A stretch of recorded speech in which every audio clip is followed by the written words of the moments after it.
Assalamualaikum warahmatullahi wabarakatuh.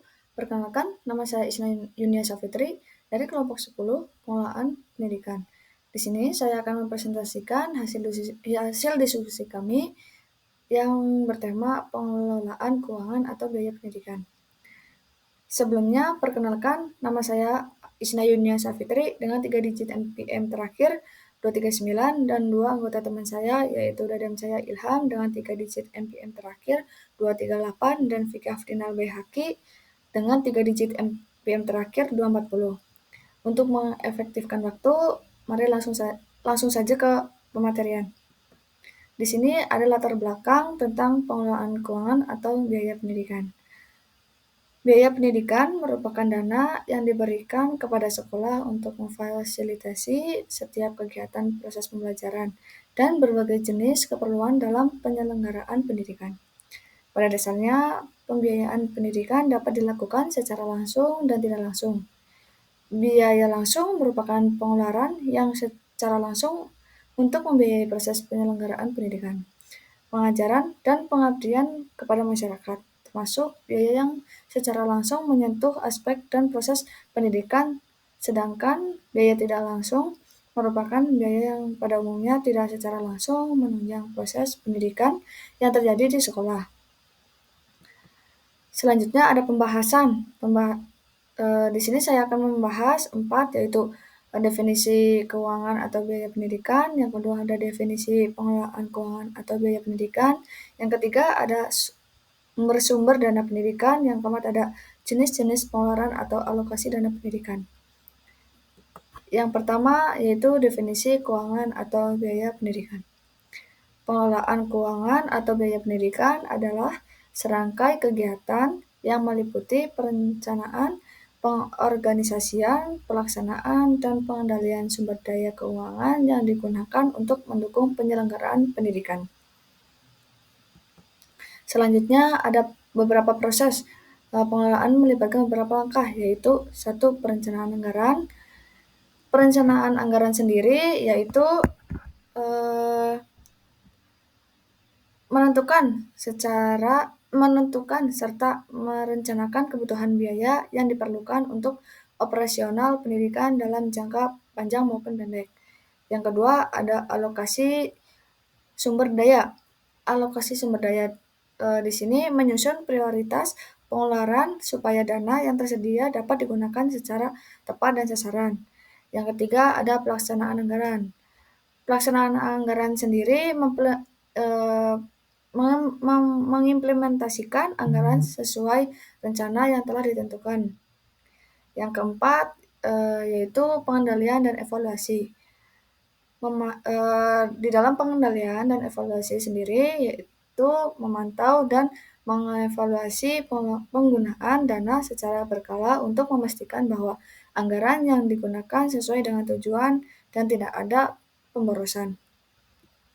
Selanjutnya ada dimensi-dimensi pengelolaan keuangan atau biaya pendidikan. Di dalam dimensi utama dalam pengelolaan keuangan biaya pendidikan terdapat 4 dimensi, yaitu perencanaan keuangan, pelaksanaan anggaran, terus pelaksanaan pengalokasian sumber daya, dan yang terakhir ada pengawasan dan pengendalian. Yang pertama, perencanaan keuangan. Perencanaan keuangan menyangkut penyusunan anggaran yang mencakup berbagai kebutuhan pendidikan seperti biaya operasional, pengkajian, pengembangan kurikulum, dan fasilitas pendidikan. Perencanaan keuangan harus dilakukan dengan cermat dan memperhatikan proyeksi kebutuhan jangka panjang. Selanjutnya, yang kedua ada pengalokasian sumber daya. Pengalokasian sumber daya pada dimensi ini, dana yang ada harus dialokasikan secara tepat untuk berbagai komponen pendidikan, termasuk mengalokasikan dana untuk pembelian alat-alat pendidikan, pembangunan infrastruktur, pelatihan guru, dan lainnya. Pengalokasian yang tepat dapat memaksimalkan dampak dari dana yang tersedia. Yang ketiga ada pelaksanaan anggaran. Pelaksanaan anggaran Dalam dimensi pelaksanaan berfokus pada implementasi anggaran yang telah disusun. Proses ini mencakup penggunaan dana sesuai dengan rencana yang telah dibuat. Pelaksanaan anggaran harus berjalan sesuai dengan rencana yang telah ditentukan untuk mencapai tujuan pendidikan yang diinginkan. Yang terakhir ada pengawasan dan pengendalian.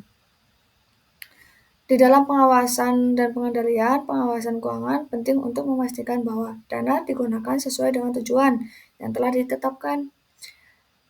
Dimensi ini melibatkan pemantauan rutin terhadap penggunaan dana, memastikan tidak ada pemborosan atau penyalahgunaan dana, serta memastikan bahwa anggaran dijalankan dengan efisien.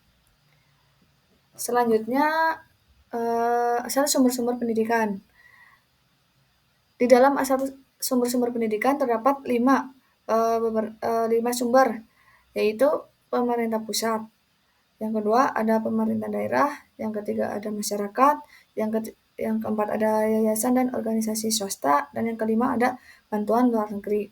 Di dalam pemerintah pusat, yang pertama yaitu anggaran pendidikan nasional yang mencakup dana bantuan operasional sekolah atau BOS dan berbagai hibah pendidikan. Yang kedua ada subsidi untuk pembangunan infrastruktur pendidikan.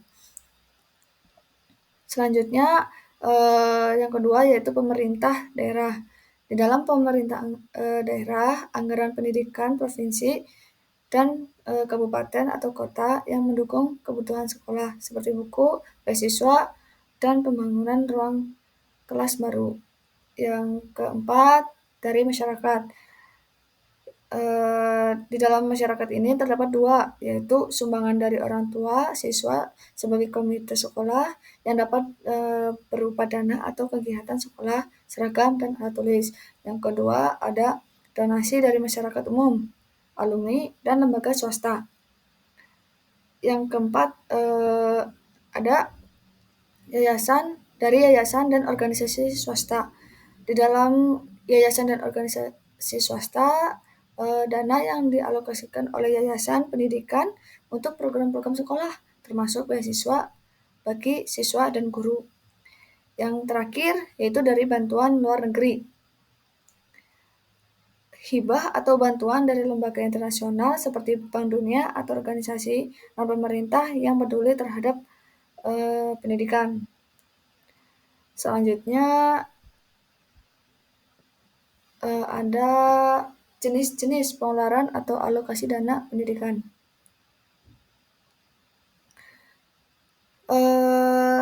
Di dalam jenis-jenis pengeluaran atau alokasi dana pendidikan terdapat 8 jenis pengeluaran dan alokasi dana. Salah satunya yaitu transfer ke daerah dan dana desa atau TKDD. Yang kedua ada belanja pemerintah pusat. Yang ketiga ada pembiayaan pendidikan. Yang keempat ada bantuan operasi sekolah atau BOS. Yang kelima ada tunjangan tunjangan guru dan dosen. Yang keenam ada pengembangan infrastruktur pendidikan. Yang ketujuh ada beasiswa, dan yang ke-8 ada pelatihan dan pengembangan tenaga pendidik. Yang pertama, transfer ke daerah dan dana desa atau TKDD merupakan alokasi terbesar, mencapai sekitar 52% dari total anggaran pendidikan, dan digunakan untuk membiayai gaji dan tunjangan pegawai negeri sipil di daerah serta kebutuhan operasional sekolah dasar dan menengah. Yang kedua ada belanja pemerintah pusat, sekitar 36% dari total anggaran pendidikan dialokasikan untuk belanja pemerintah pusat. Ini termasuk alokasi untuk pemerintahan, pendidikan, kebudayaan, riset, dan teknologi atau Kemendikbudristek sebesar 98,9 triliun, serta kepemerintahan agama dan kementerian lainnya. Yang ketiga ada pembiayaan pendidikan. Di dalam pembiayaan pendidikan, sekitar 12% dari total anggaran pendidikan dialokasikan untuk pembiayaan yang mencakup dana abadi pendidikan, dana abadi pesantren, dan berbagai program pendanaan lainnya. Yang keempat, ada bantuan operasi sekolah atau BOS, alokasi khusus untuk mendukung operasional sekolah, termasuk penyediaan buku, alat tulis, dan kebutuhan sehari-hari siswa. Yang kelima, ada tunjangan guru dan dosen. Di dalam tunjangan guru dan dosen, termasuk tunjangan profesi bagi guru dan dosen yang bertujuan untuk meningkatkan kesejahteraan tenaga pendidik. Yang keenam, ada pengembangan infrastruktur pendidikan. Di dalam pengembangan infrastruktur pendidikan, investasi dalam penggunaan gedung, sekolah, laboratorium, perpustakaan, dan fasilitas lainnya yang mendukung proses belajar mengajar. Yang ketujuh, ada beasiswa. Di dalam beasiswa, alokasi dana untuk program beasiswa bagi siswa berprestasi atau kurang mampu agar dapat melanjutkan pendidikan ke jenjang lebih tinggi. Yang ke-8 yaitu pelatihan dan pengembangan tenaga pendidik. Itu digunakan untuk dana alokasi program pelatihan guru dan dosen guna meningkatkan kualitas pengajaran. Yang terakhir yaitu ada kesimpulan. Kesimpulan dari penjelasan materi yang saya sampaikan yaitu pengelolaan keuangan pendidikan merupakan aspek krusial dalam sistem pendidikan yang bertujuan untuk memastikan penggunaan dana secara efektif dan efisien. Pengelolaan keuangan pendidikan adalah proses perencanaan, pengorganisasian, pelaksanaan, dan pengawasan terhadap dana pendidikan. Tujuannya adalah untuk mendukung penyelenggaraan pendidikan yang berkualitas dan berkelanjutan. Di dimensi pengelolaan, yaitu perencanaan anggaran, penganggaran, pelaksanaan, pengawasan, dan evaluasi. Sumber dana berasal dari anggaran pemerintah, sumber swasta, dan hibah, biaya pendidikan, dan biaya pendidikan.